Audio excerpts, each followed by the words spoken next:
반갑습니다. 변구 별로 반갑지 않은 표정. 반갑습니다. 우리 아들 목사가 섬기던 교회에서 이렇게 여러분들을 만나 뵙고 또 말씀을 전할 기회를 주셔서 너무나 감사드립니다. 오늘 짧은 시간이지만 은혜를 주시기를 바랍니다. 기도하겠습니다. 사랑이 많으신 하나님, 감사합니다. 이 금요일 저녁에 하나님 앞에 모여 헌신 예배를 드리는 사랑하는 종들을 기억하시고 오늘 우리의 마음에 친밀하게 말씀해 주옵소서. 예수님의 이름으로 기도드리옵나이다. 아멘. 예수님이 부활하셨지만 제자들은 그 부활이 무슨 의미인지를 몰랐습니다. 그들은 다시 고기 잡으러 바다로 나갔습니다. 어떤 사람들은 이것이 세상으로 다시 돌아가는 것이라고 해석을 하는데 사실은 칼빈 선생이 말한 바와 같이 이것은 그런 의미는 아닙니다. 예수님이 죽으시고 부활하신 것도 목격했지만 자신들이 무엇을 해야 하는지를 몰랐기 때문에 그냥 일상으로 돌아간 것이죠. 밤새도록 고기를 잡았지만 잡을 수가 잡히지를 않았습니다. 바다에서 많은 세월을 보낸 베드로 같은 뱃사람이 포함되어 있는데도 아무것도 잡을 수가 없었습니다. 그때 예수님이 말씀하셨습니다. 얘들아, 너희에게 고기가 있느냐? 고기를 잡았느냐? 이런 뜻이겠죠. 없습니다. 못 잡았습니다. 그래, 그물을 배 오른편에 던져보거라. 그리하면 많이 잡힐 것이다. 그래서 던져보았더니 정말 물고기가 기적적으로 많이 잡혀서 그 그물을 들어 올리기 어려울 정도로 물고기가 잡혔습니다. 언젠가 어디서 한 번쯤 본 것 같은 장면이 아닐까요? 바로 누가복음 5장에서 예수님이 이 시몬 베드로를 부르실 때에 바로 밤새도록 고기를 잡아도 실패했던 때에 깊은 곳에 가서 그물을 던져라 했더니 그물이 찢어질 정도로 많이 잡혔던 그 사건이 똑같이 반복이 된 것이죠. 그 사건을 경험한 베드로가 제일 먼저 저기 말씀하시는 저 분이 예수님이구나 생각한 거죠. 왜? 어슴푸레한 새벽이었습니다. 그러자 겉옷을 두른 후 그는 텀벙 물에 뛰어들어 예수님께로 달려갔습니다. 그는 자기가 무슨 일을 했는지도 그 순간 잊어버렸고 그저 오랜만에 만난 예수님이 너무 반가운 나머지 달려갔던 것이죠. 그랬더니 예수님이 그들을 기다리고 계셨습니다. 사실 이 요한복음 21장은 없어도 되는 성경의 장이에요. 왜?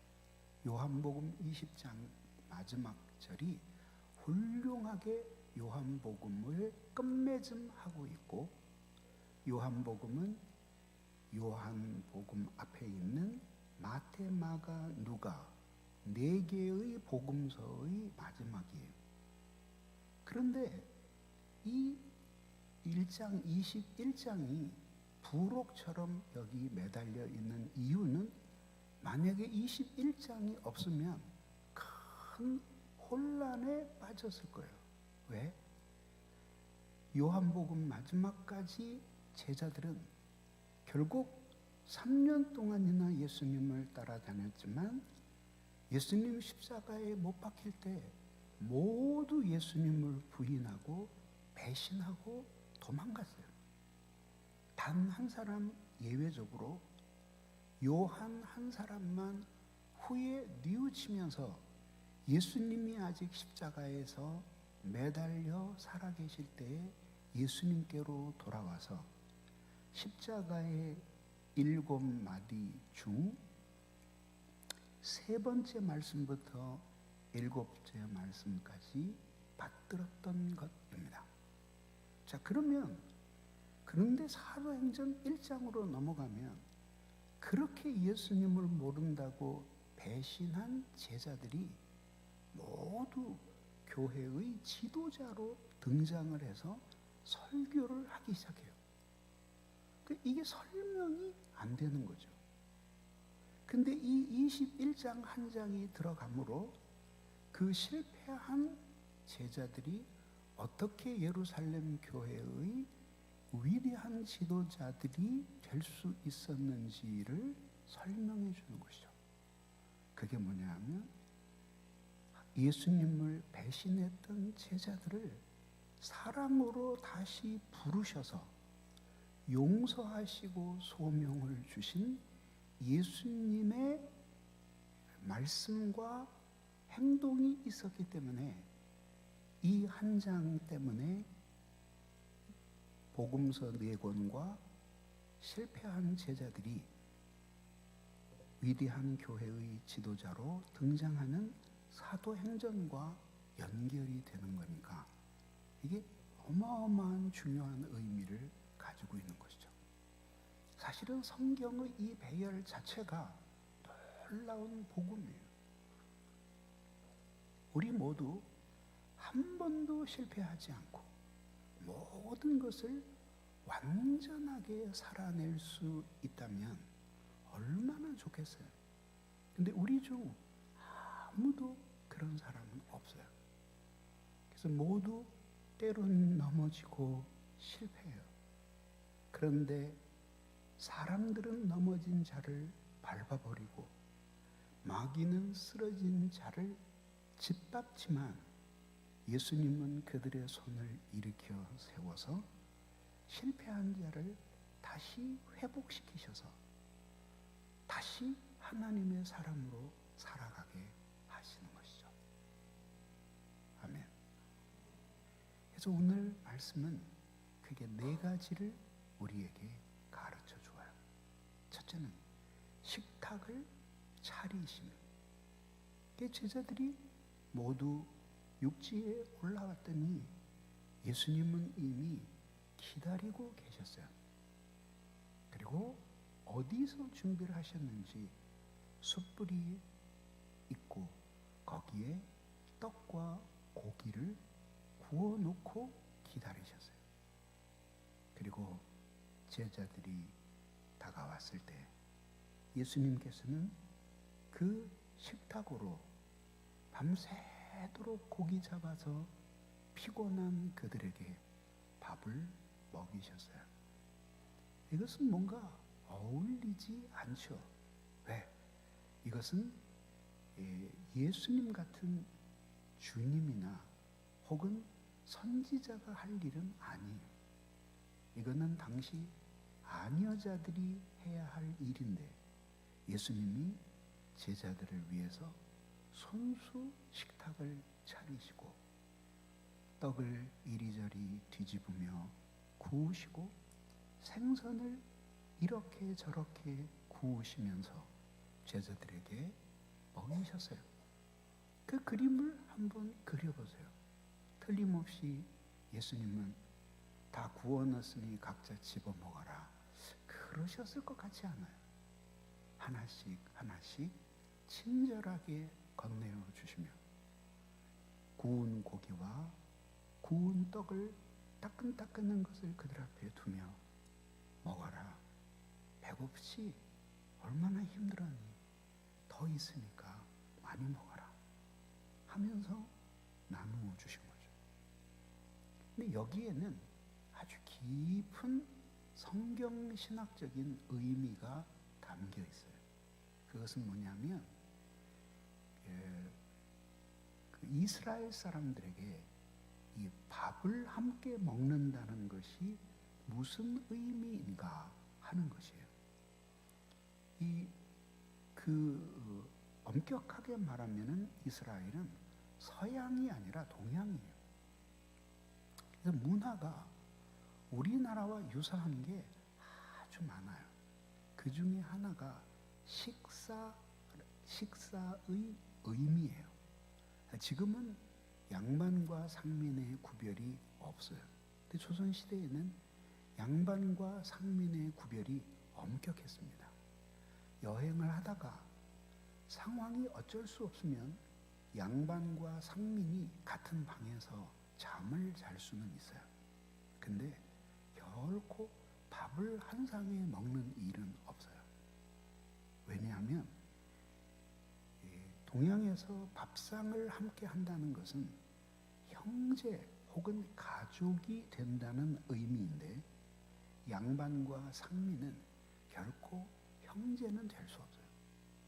그렇기 때문에 양반은 밥을 안 먹는 한이 있더라도 상민과 같은 상에서 밥을 먹는 법은 없다.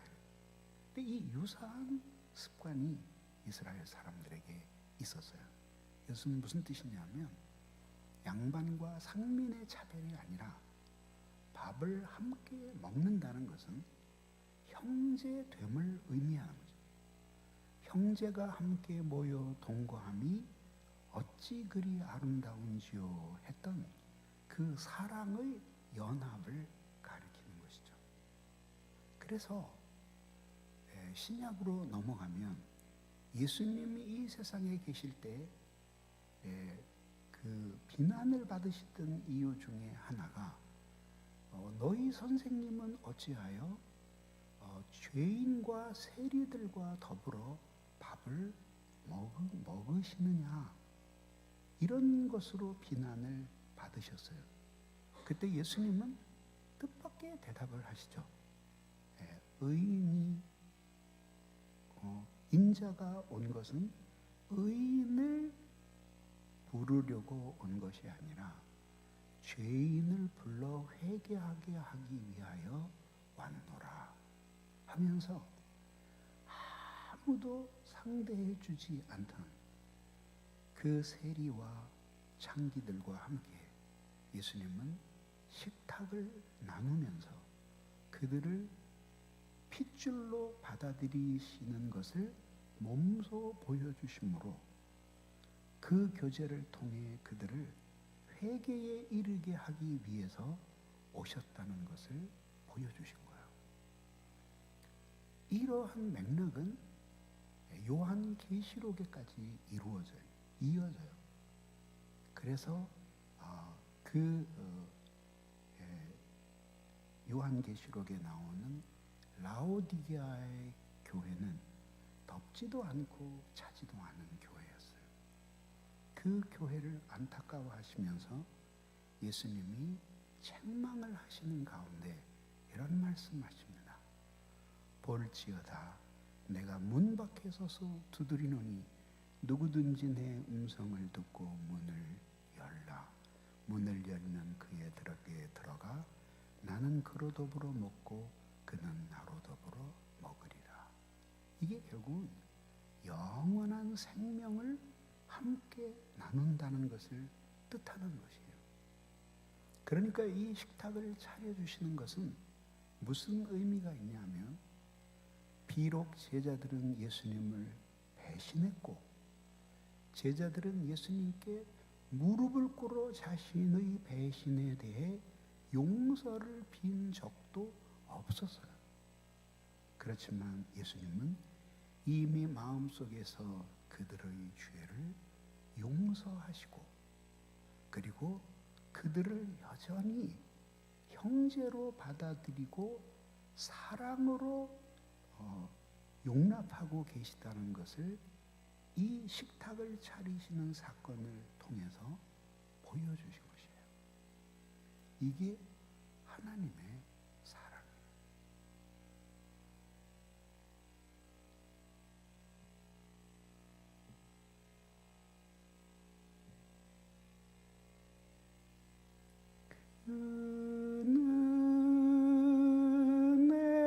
은혜를 주신 내 예수시니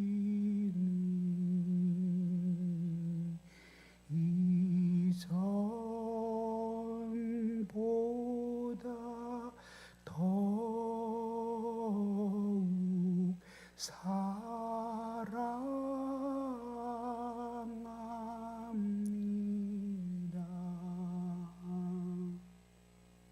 아우렐리우스 아우구스티누스는 방탕했던 길에서 돌아온 후 고백록을 쓰는 가운데 첫 장에서 이런 고백을 합니다. 주님이시여, 내가 당신의 품에 돌아가기 전까지는 안식이 없었나이다. 많은 것을 소유해도 높은 지위에 올라도 모든 것을 누려도 이렇게 예수님의 사랑을 받는 삶이 아니면 그것은 우리를 결코 행복에 이르게 할 수가 없어요. 그래서 정말 그 모든 세상에 있는 부와 명예가 하나님의 사랑 안에 있지 않으면 의미가 없는 거예요. 이런 주님과의 친밀한 사랑의 교제를 회복하는 여러분들 되시기를 주님의 이름으로 축원합니다. 두 번째는 이름을 부르셨어요. 조반을 먹은 후에 예수님께서 시몬 베드로에게 이르셨어요.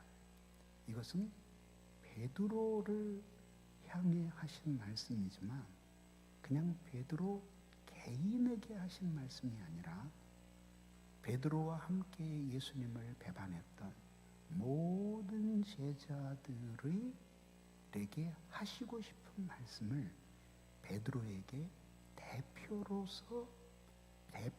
삼아서 말씀하시면서 무슨 말씀을 하셨는지 아십니까? 요한의 아들 시몬아 라고 부르셨어요. 근데 이것은 정말 이상하죠. 요한의 아들 시몬이라는 이름은 베드로가 예수님께 새로운 이름을 받기 전에 가졌던 세상 이름이에요. 그가 가이사랴 빌립보에서 예수님께 질문을 받죠. 얘들아, 사람들이 나를 누구라 하더냐? 그랬더니 사람들이 각기 여러 대답을 내어놓아요. 그때 베드로가 너희는 나를 그러면 너희는 나를 누구라고 하느냐 할 때 베드로가 불후에 남을 위대한 신앙 고백을 하게 돼요. 주는 그리스도시요 살아계신 하나님의 아들이십니다. 예수님이 너무 기뻐하시면서 그러면서 이제 내 이름을 시몬이라 하지 말고 베드로라 하라. 그 베드로는 바로 반석이라는 뜻이에요. 그러한 위대한 신앙 고백을 반석으로 삼아 그 위에 교회를 세울 것이다. 그러니까 이후에 모든 교회는 바로 베드로가 한 이 위대한 고백, 주는 그리스도시요 살아계신 하나님의 아들이십니다 라는 그 고백의 더 위에 서게 될 기념비적인 고백이었던 거죠. 그러면서 예수님이 요한의 아들 시몬이라는 이름을 버리고 새 이름을 주셨어요. 그러면 예수님이 버리게 하신 이름을 당연히 부르지 않고 예수님이 주셨던 새 이름 베드로라고 부르셔야 되잖아요. 근데 그 옛날 이름 요한의 아들 시몬아라고 부르신 거죠. 요한은 하나님이 여호와가 은혜를 베푸신다라는 뜻이고, 아들은 그야말로 요한의 아들이고, 그리고 시몬은 베드로의 고유한 이름이었는데, 그 당시에 좀 과장을 하면 돌을 던지면 셋 중에 하나 맞으면은 그 사람이 시몬이고 요한일 정도로 오늘날의 김이박처럼 아주 흔한 이름이었어요. 그런데 그 이름을 불러주시는 거죠. 여기에는 아주 깊은 복음적인 의미가 있는 것이죠. 지금 베드로는 주님 앞에 이제 양심이 깊이 고통을 받고 있었어요. 한마디도 말씀을 안 하셨지만 양심이 증거하고 있었어요. 너는 예수님 앞에 설 자격이 없다. 너는 죽는 데까지 예수님을 따라가겠다고 해놓고 막상 예수님이 십자가에 못 박힐 때 너는 그분을 버리고 도망가지 않았냐. 그래서 새벽닭이 올 때 통곡하며 울지 않았느냐. 아직 주님께 용서도 빌지 못했고 용서를 받지도 못하지 않았느냐. 이 양심이 깊이 고통을 받고 있던 그때 예수님이 만약에 베드로야 라고 불렀으면 위대한 믿음의 반석이여 라고 베드로를 부르시는 거예요. 그러면 아마 그 양심에 소금을, 양심이 상처난 벗겨진 살갗이라면 예수님의 베드로야 하는 이 이름의 부름은 소금이 되어 뿌려졌을 거예요. 예수님이 요한의 아들 시몬아 하고 부르셨어요. 무슨 의미인지 느낌이 오십니까? 있는 모습 그대로의 베드로를 불러주신 거죠. 네가 베드로일 수 있었던 이유는 내가 너를 붙들고 있었을 때에 너는 베드로였고 내 손을 떠나니 너는 요한의 아들에 불과하단다. 그러나 베드로이기 때문에 내가 너를 부른 것이 아니라 요한의 아들 시몬임에도 불구하고 내가 너를 지명하여 불렀노라. 그 마음이 여전히 내 마음이니라 하면서 요한의 아들 시몬아 하고 부르시죠.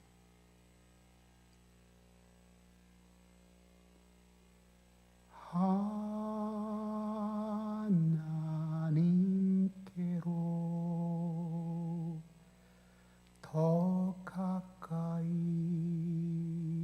갑니다. 고통 가운데 계신 주님, 변함없는 주님의 크신 사랑 영원히 주님만을 섬기리. 주님 앞에 부끄러운 모습이라고 하는 것은 없습니다.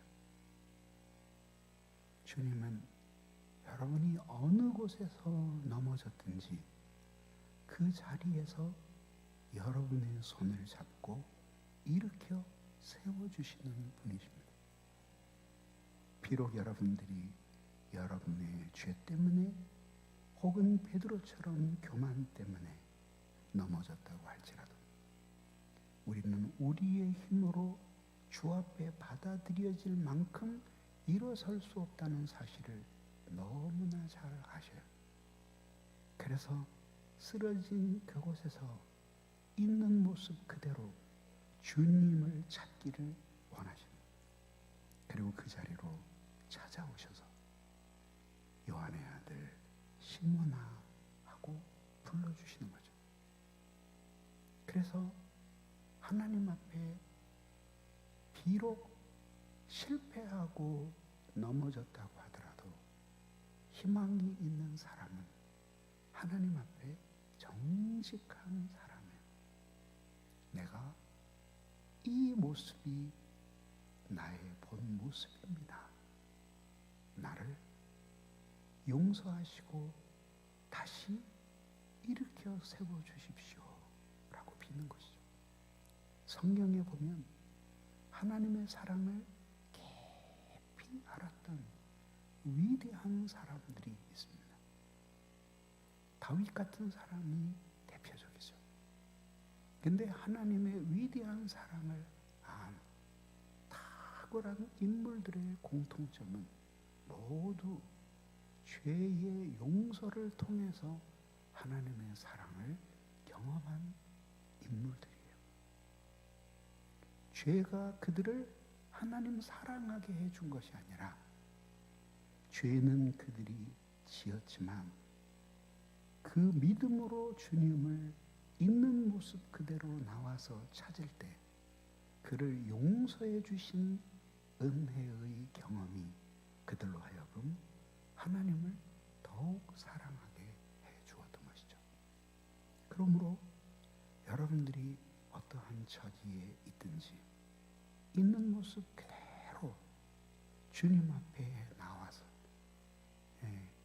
주님 내가 여기 있사오니 나를 받아주시옵소서. 그리스도의 십자가의 보혈의 공로를 의지해 그 뿌리신 핏길을 걸어 휘장을 지나 주님의 임재가 있는 보좌 앞으로 나아가는 복음에 대한 믿음을 갖고 있는 모습 그대로 주님을 배움는 여러분들이 되시기를 주님의 이름으로 축원합니다. 세 번째는 질문을 던지셨습니다.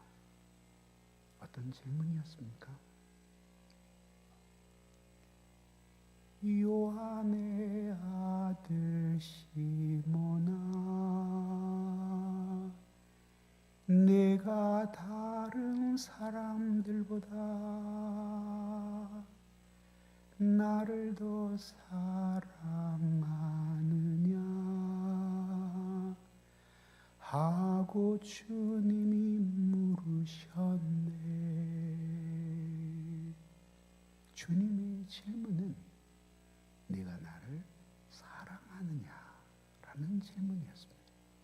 이 질문이 절묘한 것은 사랑했느냐도 아니고 앞으로 사랑하겠느냐도 아니에요. 현재예요. 그랬더니 베드로가 주님, 그렇습니다. 내가 주님을 사랑하는 줄을 주님께서 아시나이다. 예수님은 같은 질문을 3번 반복하셨어요.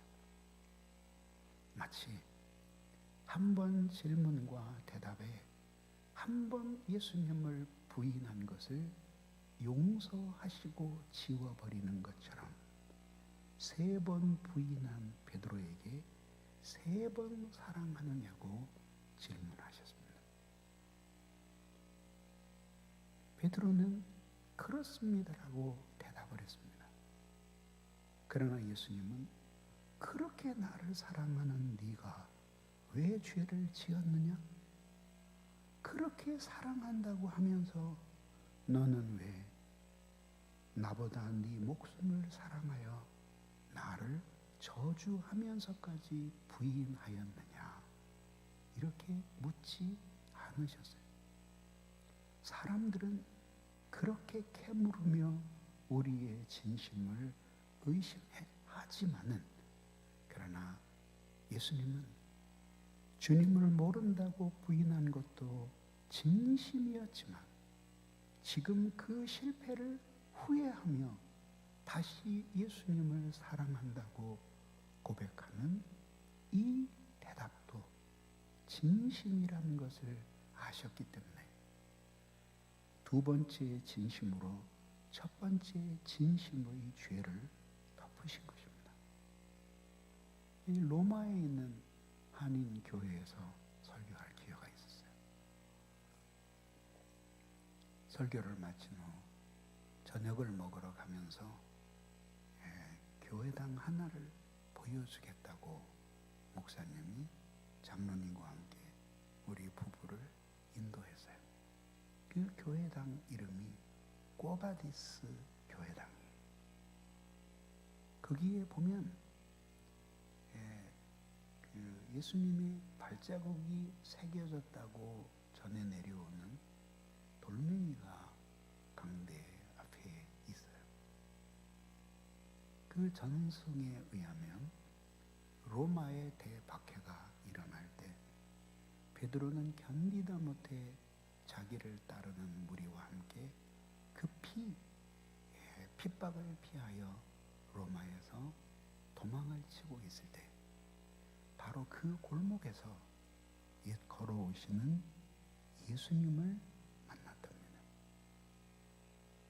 그러자 베드로가 꼬바디스 도민에 주님이시여 어디로 가시나이까 하고 물었더니 예수님께서 베드로야 나는 네가 버리고 온 로마에 있는 내 양떼를 위해 다시 십자가에 못 박히기 위해 가는 길이다.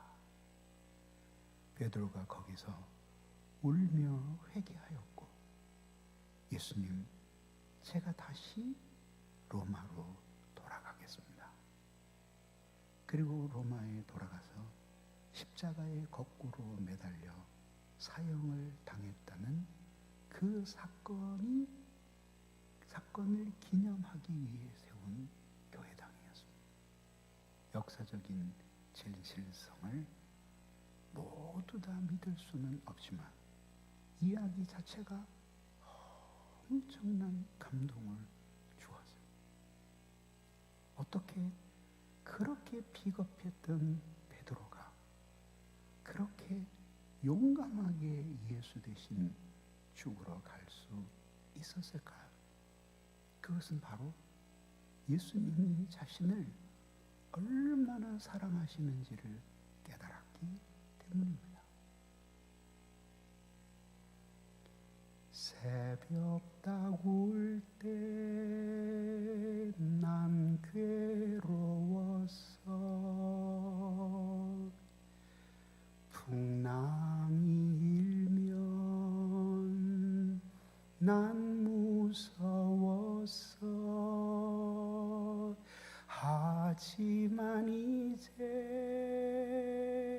두렵지 않아 이 세상 끝까지 주님을 위하여 죽을 텐데.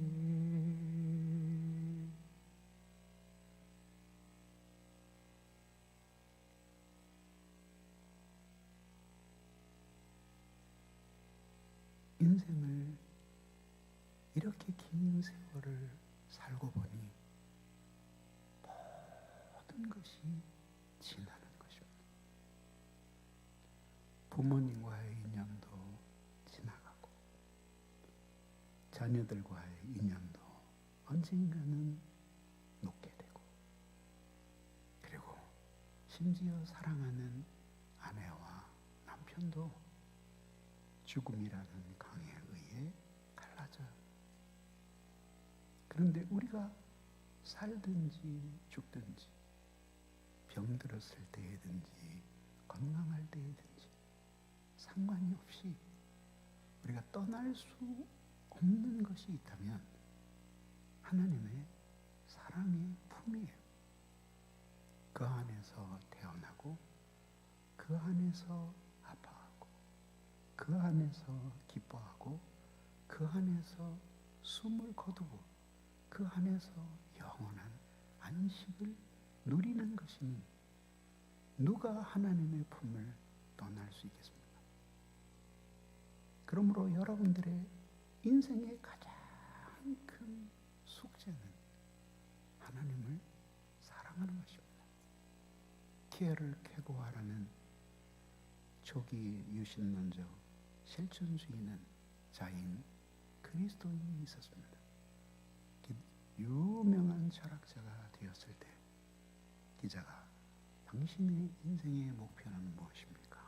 물었습니다. 당대의 최고의 철학자였으니 엄청난 이야기가 나올 줄 알았습니다. 그랬더니 어제보다 오늘 더 주님을 사랑하는 그리스도인이 되는 것입니다. 주님을 사랑하고 그 사랑 안에서 행복을 누리는 사람들이 되기를 주님의 이름으로 축원합니다. 마지막 네 번째 사명을 맡기셨습니다. 내가 나를 사랑하느냐 하고 물으신 후에 마지막으로 내 어린 양을 먹이라, 내 양을 치라, 내 양을 먹이라. 동일한 말씀이에요. 여기에서 양은 누구일까요? 진짜 양이 아니라 예수님의 어린 양인 신자들, 예수님이 당신의 양으로 불렀으나 아직은 우리에 들어오지 않은 불신자들을 가리키는 것이죠. 그 내 양을 먹이거라. 양은 자기 스스로를 지킬 수 없는 아주 연약한 짐승이니 돌보는 목자가 반드시 필요합니다. 그렇게 불쌍해서 스스로 길을 찾지 못하는 양, 마치 마태복음 9장에서 말씀하셨던 바 목자 잃은 양같이 유리하고 고생하는 그 양떼들을 잘 돌보고 먹이라고 사명을 주신 것이에요. 하나님의 사랑은 언제나 사명을 동반합니다. 은혜는 이미 그 안에 소명을 내포하고 있습니다. 인생의 목적이 무엇인지를 모르겠다고 말하는 사람들, 그래서 허공을 치는 것처럼 공허하게 사는 사람들의 공통점은 주님의 사랑을 경험하지 못한 사람들이에요. 그 사랑을 깊이 경험하면 그는 한 가지 일을 안 할 수가 없어요. 그것이 바로 영혼을 향한 눈물이에요.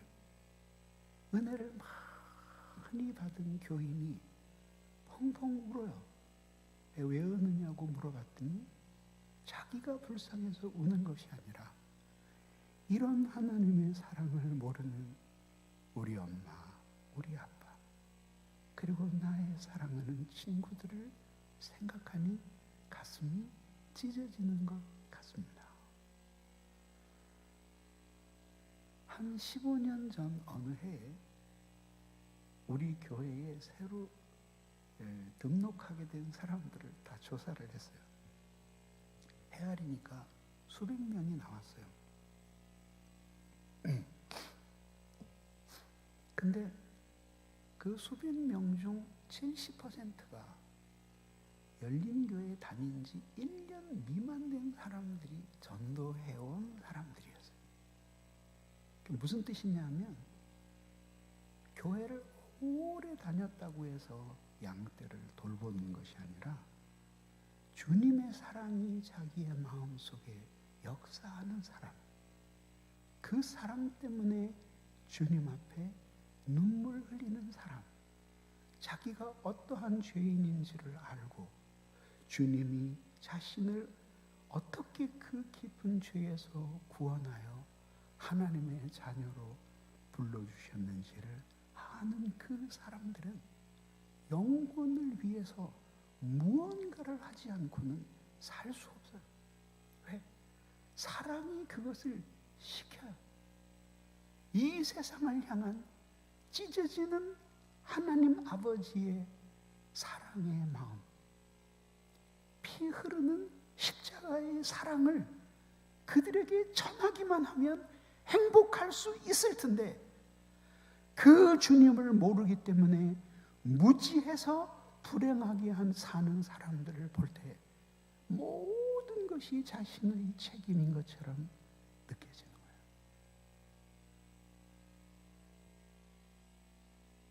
이것이 사명이에요. 이것을 매우 특별한 방식으로 받은 사람들이 목회자들이고, 그리고 일반적인 방식으로 받은 사람들이 목회자가 아닌 여러분들이에요. 그래서 그 사랑을 가슴에 품고 예수님이 이 땅에 계셨더라면 하셨을 일, 그들의 흐르는 눈의 눈물을 씻겨주고 그들의 주린 영혼을 위해 말씀의 떡을 나누어주고, 그리고 곤고한 그들에게 친구가 되어주는 것, 그것이 바로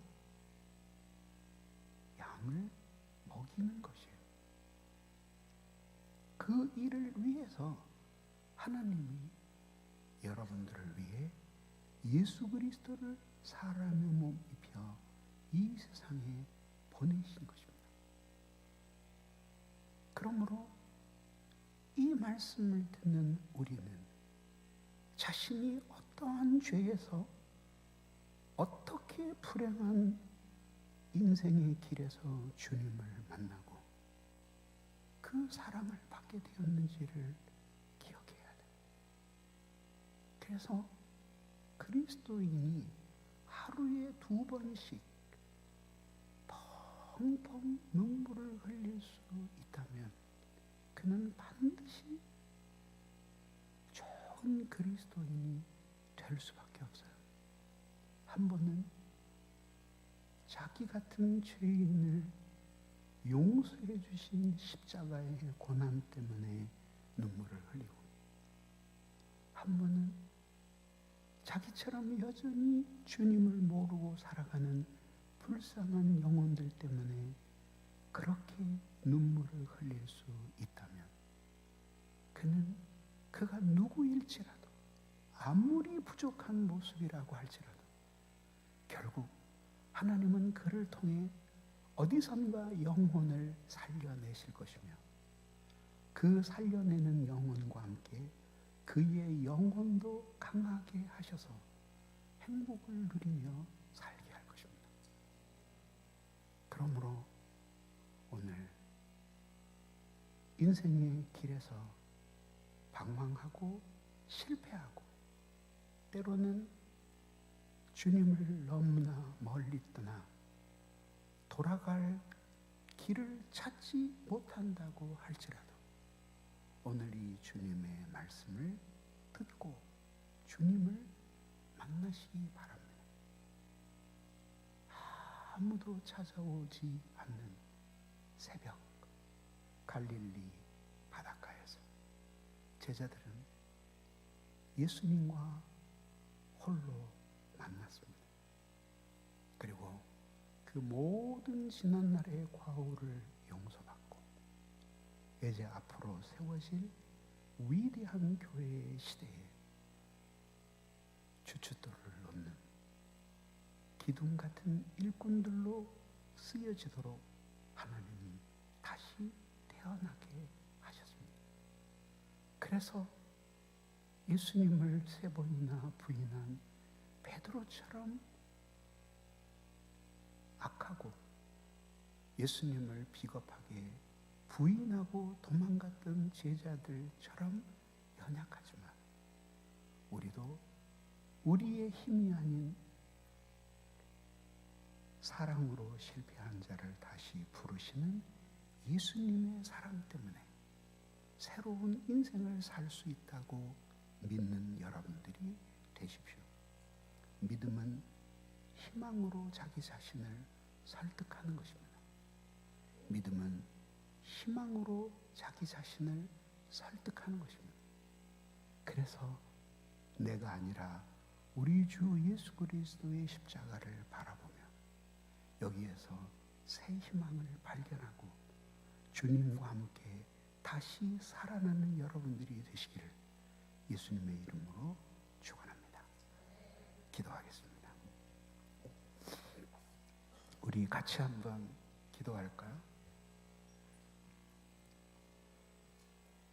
이 시간 우리 말씀을 기억하면서 잠깐 기도합시다. 하나님, 실패한 제자들을 여전히 사랑으로 부르셨습니다. 하나님, 저희들이 그런 처지에 있습니다. 저희의 미지근한 신앙을 용서해 주시고 다시 한번 이 새벽 갈릴리 바다에서 예수님을 새롭게 만나고 용서의 감격에 사로잡히고 사랑으로 소명을 받았던 것처럼 우리를 그렇게 만나달라고 우리 간절히 기도하겠습니다. 사랑이 많으신 하나님 감사합니다. 부족한 저희들을 사랑해 주시고 오늘 이 시간에 우리를 불러주시니 감사합니다. 요한의 아들 시몬을 불러주셔서 사랑하느냐고 물어주신 주님, 오늘 저희들이 그 자리에서 있사오니 하나님 우리를 용서해 주시고 주님의 사랑으로 다시 돌아갈 수 있도록 우리에게 은혜를 내려주시기를 간절히 빌고 원하옵나이다. 하나님 아버지, 은혜를 내려 주옵소서. 사슴이 시냇물을 찾는 것처럼 주님을 간절히 찾는 마음을 주시고 우리처럼 실패하고 연약한 저희들을 사랑으로 불러주셔서 새로운 인생을 살 수 있도록 주님이 은혜를 내려 주시옵소서. 하나님, 저희들에게 희망으로 우리 자신을 설득하도록 주님 때문에 은혜를 주시고 그 주님을 전심으로 의지하며 주님 앞에 다시 살 소망을 주시옵소서. 아버지 하나님의 사랑으로 다시 돌아가게 은혜를 내려 주시옵소서. 주님의 이름으로 간절히 기도하옵나이다.